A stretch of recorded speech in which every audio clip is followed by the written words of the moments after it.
paz. É uma alegria estar falando logo de manhã cedo à igreja. Tem anos, acho que eu estou com 3 anos que eu não faço isso, depois de 21 anos de ministério pastoral.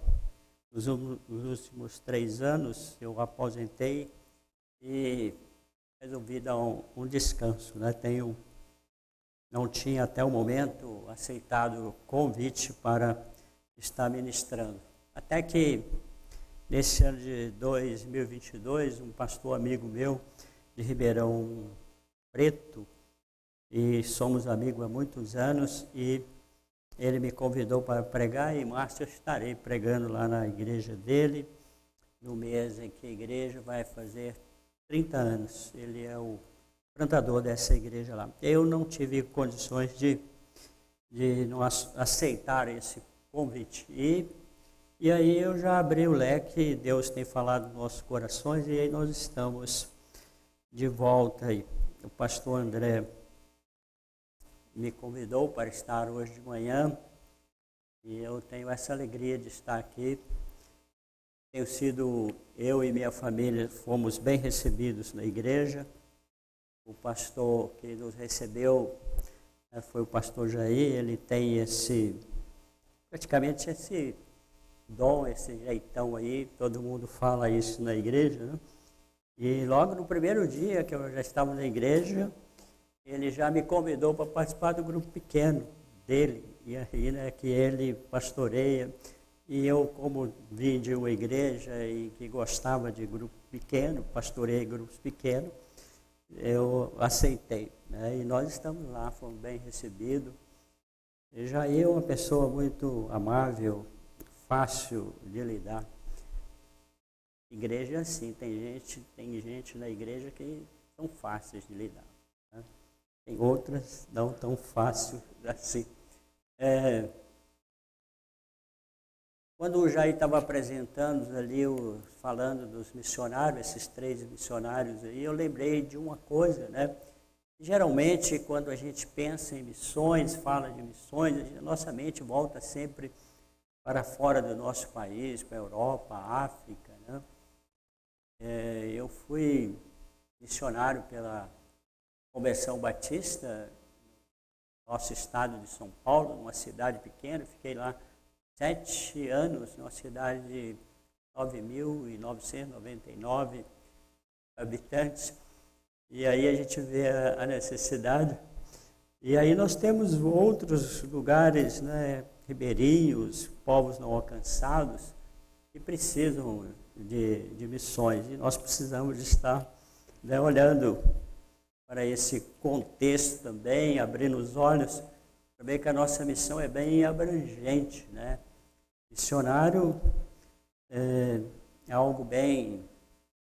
Eu diria que o missionário é uma pessoa que precisa, né? E eu aceito. Eu sempre colocava no meu ministério, no meu relatório, que era uma aventura. Eu estava fazendo uma aventura nos campos do Senhor.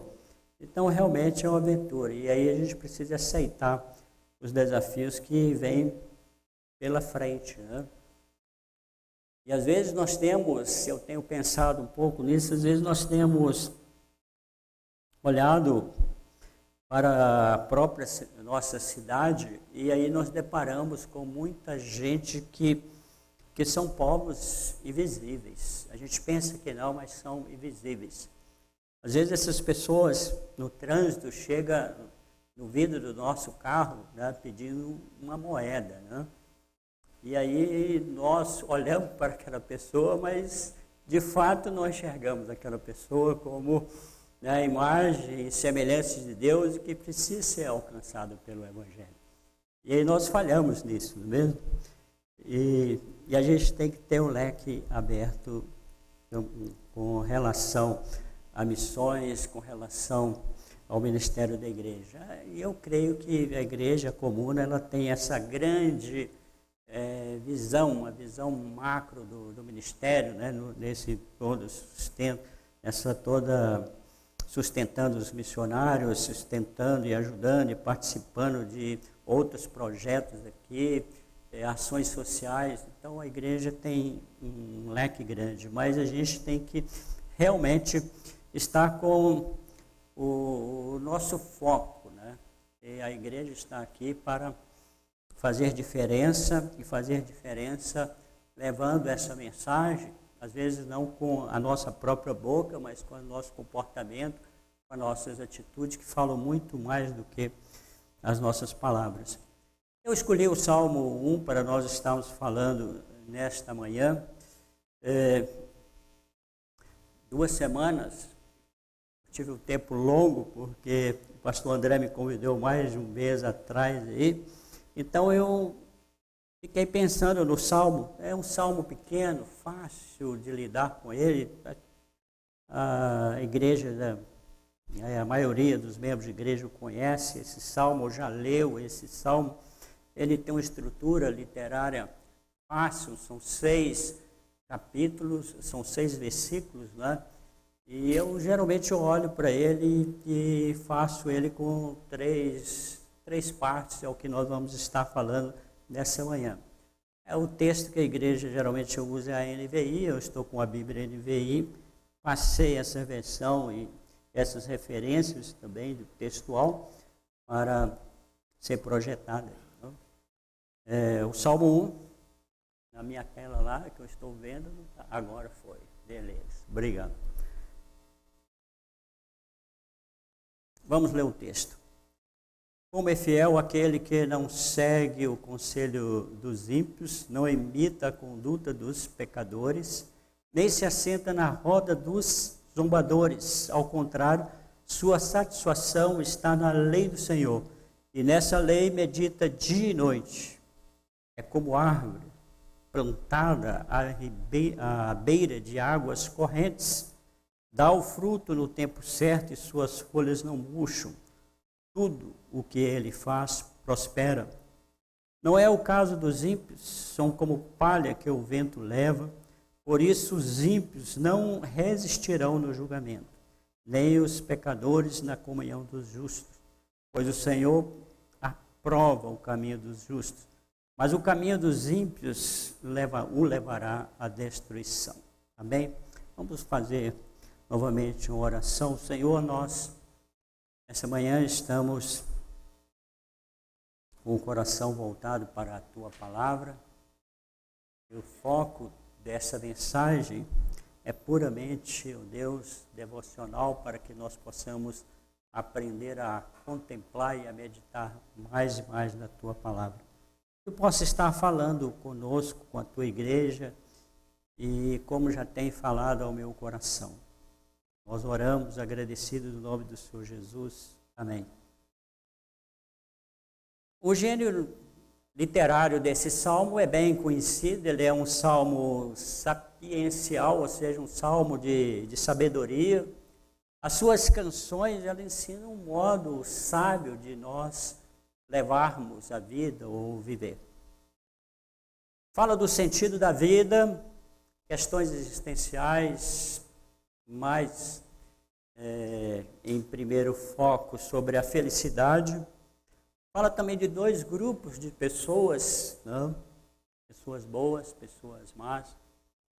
E também vai focar em 2 tipos de caminho, o caminho do mal e o caminho do bem. Isso leva-nos a refletir sobre o que nós fazemos, sobre o que temos e quem somos de fato. Qual é a nossa missão neste mundo? É um salmo que ajuda a descobrir a vontade de Deus, né, e ensina-nos também a obedecer a Deus. E, como eu falei na minha oração, nós temos aí esse objetivo na manhã. O foco é devocional. E com essa mensagem nós queremos tentar descobrir o segredo da felicidade, que é o tema que eu coloquei, o segredo da felicidade. Poderia ser a lei da alegria, a lei da felicidade. Eu trabalhei com todas essas ideias nos temas e escolhi o segredo da felicidade. Bem sugestivo que eu estou com uma Bíblia da liderança E o escritor tem o tema dele aqui como lei do sucesso, e ele faz uma divisão como lei do sucesso. Então, estamos caminhando em toda essa direção, né? O segredo do sucesso. Eu sou nascido em uma cidade de Minas Gerais, chama Itabira, e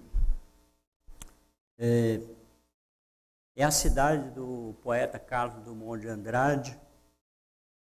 Na escola eu convivi com alguns parentes deles, sobrinho deles, e eu gosto muito dos seus poemas. E às vezes eu faço, né?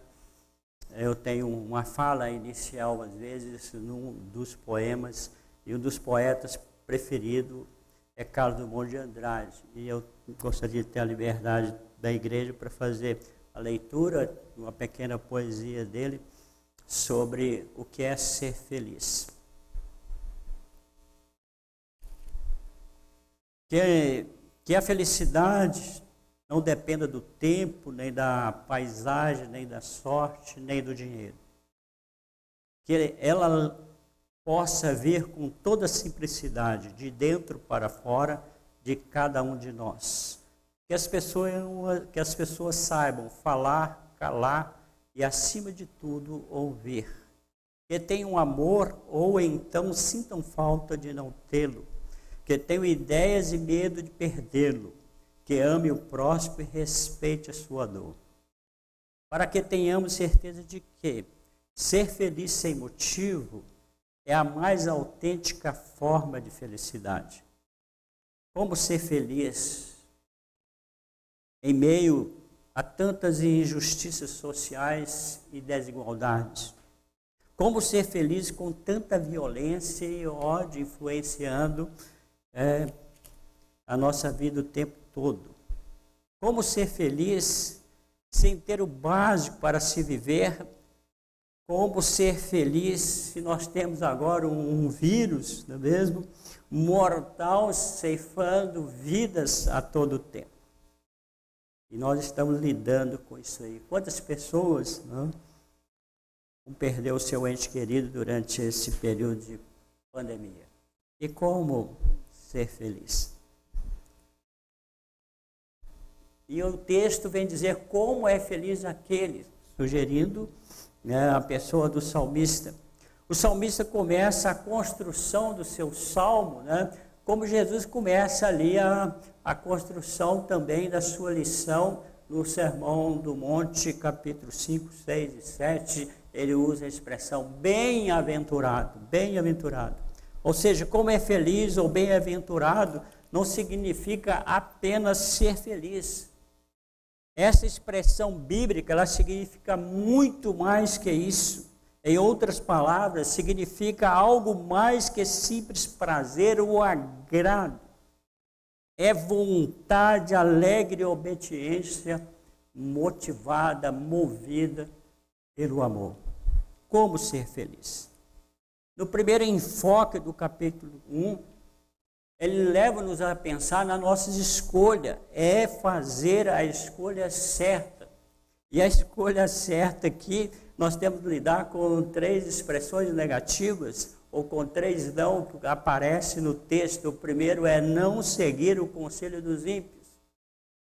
Seguir aí é caminhar, ir, andar, passear, viver junto. Seria ir junto, andar junto, caminhar junto, seguindo um conselho, o caminho de uma pessoa que não tem temor a Deus, que não acredita de forma nenhuma em Deus. E essas pessoas estão ativamente envolvidas, geralmente, com a prática do mal. E feliz é aquele que não andou ou anda no caminho desses indivíduos. Aí veio o segundo não, que seria não imitar a conduta desses pecadores. A expressão no hebraico aqui, imitar, é parar, estacionar, acomodar com o caminho desses indivíduos.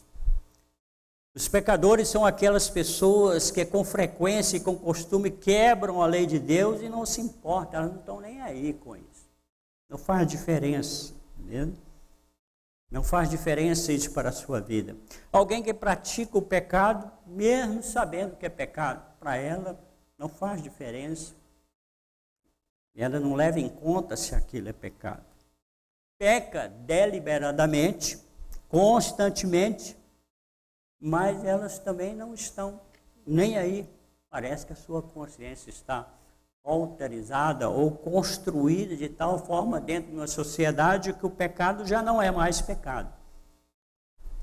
E esse caminho deve ser evitado constantemente. Ou seja, a companhia desse homem deve ser rejeitada. O terceiro não seria não ficar na roda desses escarnecedores. Para mim é um dos piores aqui. Embora esses três nãos faz parte de um grupo de pessoas ou característica de apenas um indivíduo ou de uma sociedade. Não ficar na roda dos escarnecedores seria ficar aí sentado, permanecer agora. A coisa vai crescendo, né? Primeiro eu sigo, depois eu imito, agora acabou. Agora eu já me acomodei completamente ali, eu habitei ali. Parece que ali virou o meu habitat. E essas pessoas são zombadoras, são vazias, frias, pessoas que não têm valor, não têm princípios. As pessoas que zombam, debocham, elas debocham de Deus, das coisas de Deus, do Evangelho, da própria igreja e de tudo o que é certo e que nós consideramos sagrado e que a palavra de Deus a palavra de Deus acha que é sagrado, né? Aquelas coisas que nós temos como valor sagrado e sacramentado pela própria palavra de Deus. Zombam dos princípios bíblicos, zombam do próprio casamento, zombam da família, zombam das crianças e zombam também das autoridades. Essas influências negativas, ela pode chegar de qualquer campo, de vários atores sociais. Recebemos influências negativas de canções, recebemos da internet, da TV, recebemos das redes sociais, recebemos essas influências de todos os lados. Influências negativas também, elas podem chegar da própria família, dos amigos, do colega de trabalho, da escola, da faculdade, da empresa, da política e da própria igreja. Andar segundo o conselho desse indivíduo é fazer a escolha que o mundo faz muito fácil, né? E nós temos uma máxima, né? Principalmente aqui no Brasil, na nossa cultura. E essa é a expressão muito usada, essa é a máxima que diz, todo mundo faz. Todo mundo faz, mas todo mundo está fazendo. Justificamos o nosso pecado, o nosso erro, a nossa atitude, muitas vezes assim, todo mundo está fazendo isso. É errado, mas todo mundo faz, todo mundo está fazendo. E nós esquecemos que nós não somos todo mundo. Nós somos filhos de um Deus altíssimo. E nós estamos aqui para fazer diferença da sociedade. Todo mundo lá fora está fazendo, mas nós que somos de Deus, nós que temos a salvação na pessoa do Senhor Jesus Cristo, nós que já fomos lavados pelo sangue do Senhor Jesus Cristo, nós que somos pessoas que estamos aqui para fazer a diferença. Esses três tipos de indivíduos, eles apontam para dois caminhos, o do bem e o do mal. E a escolha é completamente sua, nossa. A segunda opção deste segredo para a felicidade, além de evitarmos essas más companhias, essas influências do mundo, seria ter prazer na meditação da lei do Senhor, ou na palavra do Senhor. E a expressão começa aí no versículo 2, dizendo, ao contrário, ou seja, ao contrário daqueles indivíduos, Nós devemos ter prazer, satisfação na lei do Senhor, satisfação na palavra do Senhor. A lei aqui é uma referência à Torá, o Pentateuco, né? Os 5 primeiros livros que nós temos aí na Bíblia, Gênesis, Levíticos, Números, Deuteronômio e Êxodo. Hoje nós temos a Bíblia completa, seriam os nossos 66 livros. O salmista, ele tem prazer na palavra do Senhor. Ele tem prazer de estar na palavra do Senhor. E essa expressão no hebraico é um desejo, um anelo, né? O seu desejo é estar na lei do Senhor. Seu desejo é conhecer para depois andar conforme a palavra de Deus. Seu desejo é o prazer de obedecer à vontade de Deus. O maior prazer que um judeu tinha era de estar junto da Torá.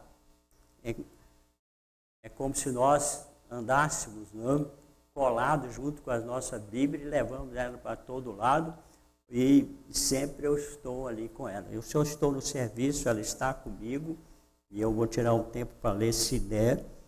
E assim era a vida do judeu.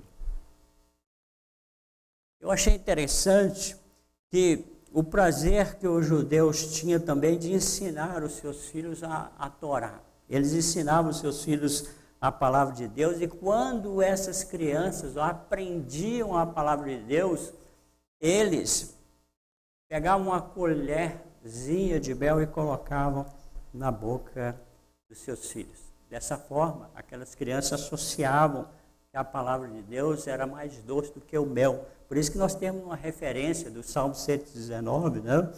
Que fala: como são doces para o meu paladar as tuas palavras, mais do que o puro mel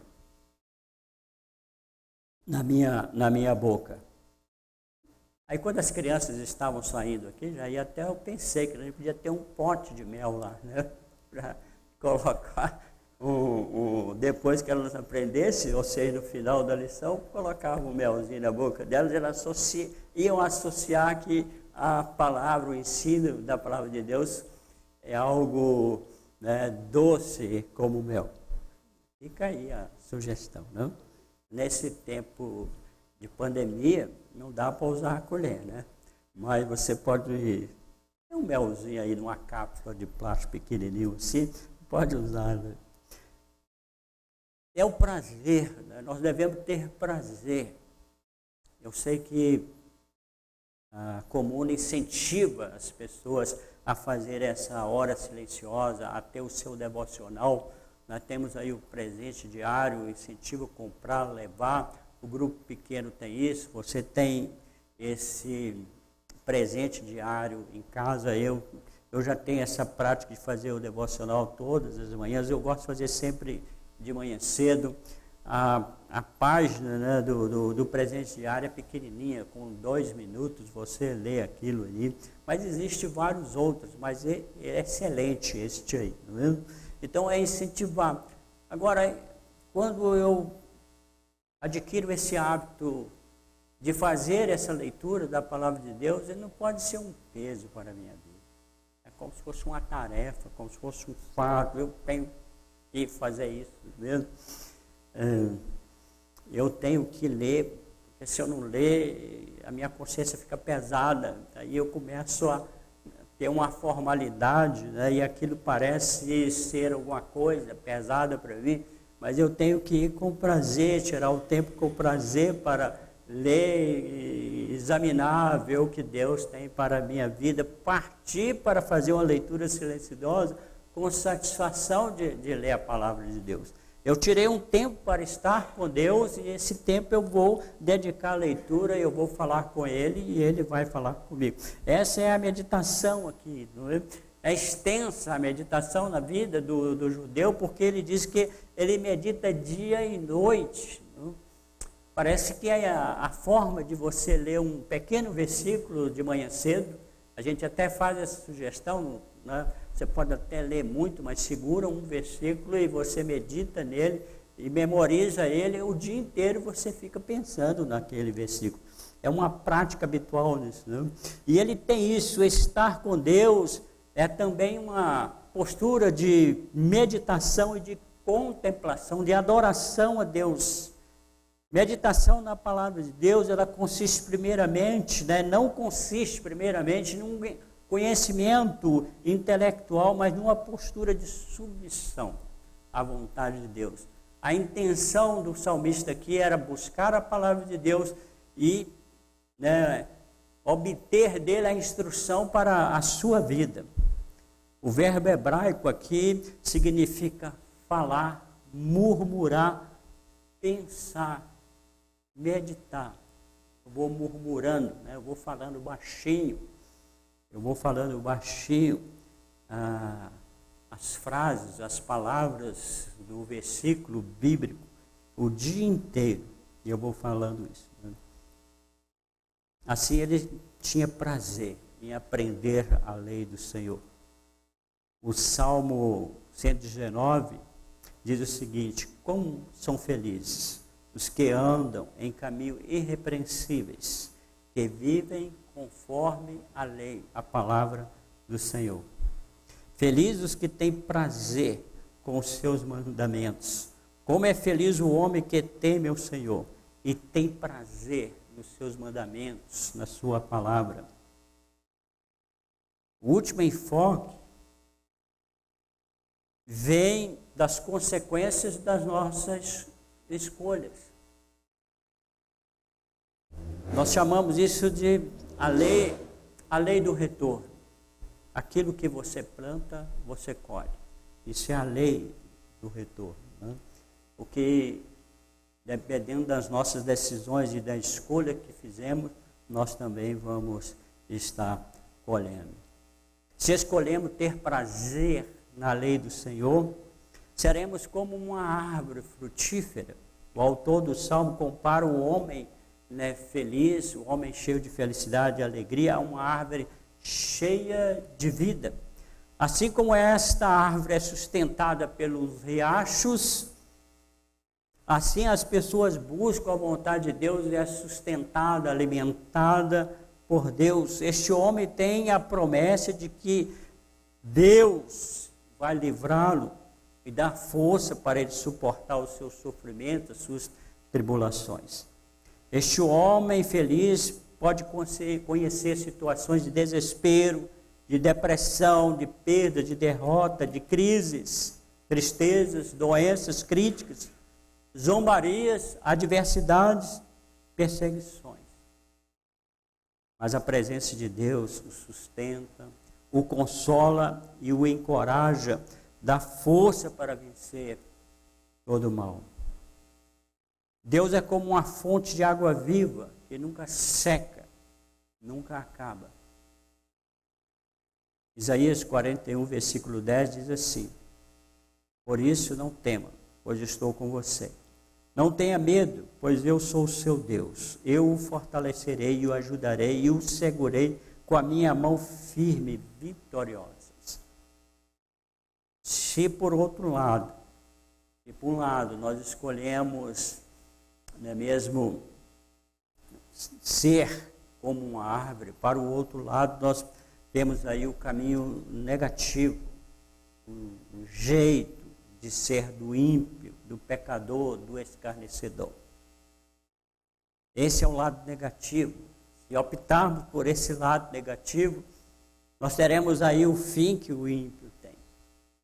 E o salmista compara o ímpio como uma palha, ou seja, o ímpio é como palha que o vento leva quando é peneirado. O ímpio leva a sua vida sem direção, sem temor de Deus. Assim são as pessoas que não acreditam em Deus, que não obedecem a Deus, que zombam de Deus. Assim são os que vivem vidas vazias, sem sentido, sem direção. Assim são as pessoas sem o temor de Deus. O caminho do ímpio, do pecador e do escarnecedor não tem futuro. Vai aparecer a destruição no fim da sua vida. A palha levada pelo vento, né?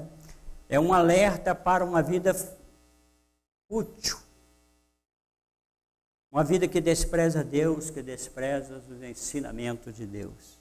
O resultado é punição. O resultado será punição. Existe apenas 2 caminhos, 2 rumos e 2 destinos diferentes. De que forma buscar então essa direção para a nossa vida? Lendo, ouvindo sobre a Bíblia, lendo a Bíblia com satisfação, com prazer. Eu gosto muito de uma frase dos estudiosos antigos, que diziam que nós precisamos de 2 coisas para professarmos a nossa fé. O primeiro é a Bíblia, o segundo é um inário. Precisamos da Bíblia e de um inário para professarmos a nossa fé. Sempre gostei disso, não? Principalmente nós que vivemos aí de uma tradição. Eu tenho 44 anos, mais ou menos, que eu sou convertido na Igreja Batista. E sempre a gente tinha lá lá naquela época era o cantor cristão. Hoje já tem vários, ainda tem ele tem o inário cristão, tem inário para o culto, e aí tem um leque grande, mas sempre tem, né? Na realidade, hoje seria que nós precisamos de ter a Bíblia e precisamos de ter aí, né, um inário ou uma coleção de cânticos para professarmos a nossa fé. Como homem feliz deve usar os frutos, já que eu sou um homem feliz, um homem bem-sucedido, já que Deus está me dando vitalidade, porque eu escolher o caminho da meditação e do prazer da palavra de Deus, de receber a instrução da palavra de Deus. Agora, como que eu vou usar esses frutos? Ajudando aí as pessoas necessitadas, marginalizadas, doentes, excluídos, pessoas excluídas da sociedade, também os pobres, os ricos, todas as pessoas precisam muitas vezes de nossa administração. A palavra de Deus tem que guiar a nossa vida, a nossa mente, a nossa boca e a nossa conduta. A palavra de Deus, na realidade, ela é um manual para a nossa vida. Eu costumo dizer o seguinte, eu lembro de um livro de um psiquiatra, ele escreveu um livro, um escritor americano, não lembro o nome dele no momento, e ele acabou de sair da faculdade e foi fazer residência, e ele procurou, né, fazer aquela faculdade de medicina, nessa especialização da psiquiatria, e fazer muito bem. Então ele leu livros, fez tudo, era um excelente. Ele falou, agora eu estou formado, eu vou arrebentar a boca do balão. Agora sim, eu vou sair para, né, ser médico, cuidar das pessoas, eu vou arrebentar a boca do balão. O primeiro lugar que ele caiu para trabalhar foi nesses locais que hoje já não temos muito esse, mas era os locais onde eles colocavam os loucos, os doidos, né? E ali tinha aquelas pessoas com mais variados tipos de louquice. Ele falou, meu Deus, como que eu vou lidar com isso? E aí ele era cristão, ele lembrou que a Bíblia era um manual de conduta. E ele começou a ler, estudar a Bíblia e aplicar a Bíblia, né, ensinando aquelas pessoas a lidar com a palavra de Deus, com as suas loucuras, com as suas doenças. E ele usa bem um termo assim, quando uma pessoa adoece, aonde procurar uma cura para a sua doença? Essa era um lema dele. Se uma pessoa adoece, aonde procurar a cura ou a causa da sua doença? Vai para a Bíblia, procura na Bíblia. É o manual para nossas vidas. A Bíblia fala de tudo. Pode até que você morra com aquela doença, mas você vai saber a causa, o motivo, e você vai saber lidar com isso. Eu estou dizendo Isso porque a Bíblia tem que ser um manual para as nossas vidas com relação a tudo que fazemos. No namoro, no noivado, no casamento, na amizade, na empresa, nos meus negócios, nos meus relacionamentos. E eu fico pensando, né? Como seria a igreja, a sociedade, a família, se sua vida fosse realmente orientada, instruída pela palavra de Deus. Seria bem assim, está com um problema, eu estou com um problema no namoro, onde eu vou procurar a solução para o problema que eu tenho no namoro e no casamento? Na Bíblia. Fácil de responder. Eu tenho problema nos meus negócios. Eu tenho problema na minha amizade.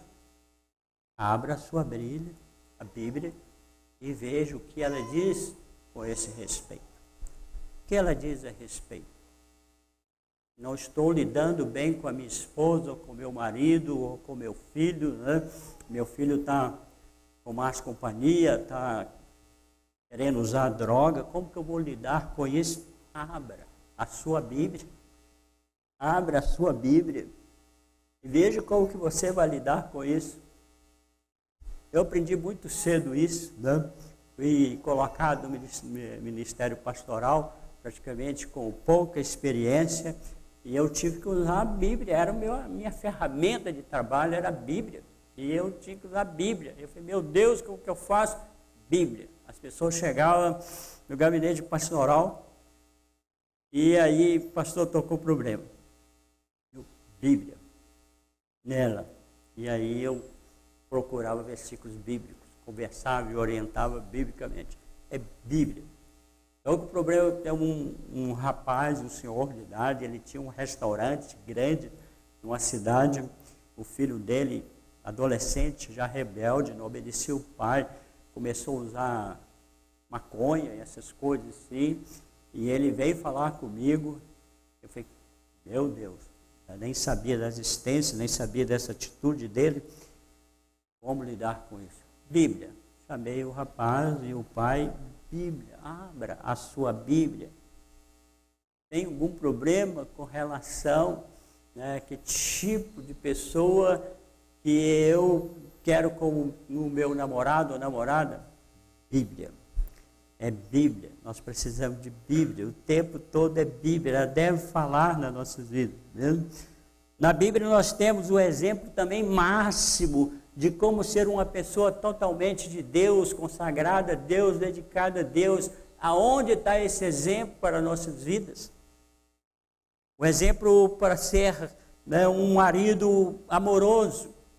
O exemplo para ser uma esposa virtuosa, um pai dedicado, um filho obediente, um empregado excelente, um patrão, né, leal, bem-sucedido. Aonde que está esse exemplo? Na Bíblia.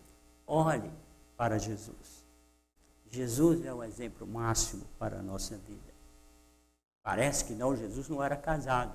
Mas você, olhando para a Bíblia, você vai perceber se ele fosse casado, como ele ia tratar a sua esposa. Nós temos a palavra de Deus para nortear a nossa vida nesse sentido. O exemplo de conduta, de relacionamento para a nossa vida é Jesus. Devíamos seguir a Jesus, imitar a Jesus, olhar para Jesus, sentar aos pés de Jesus e ouvir o que Jesus tem para nos dizer.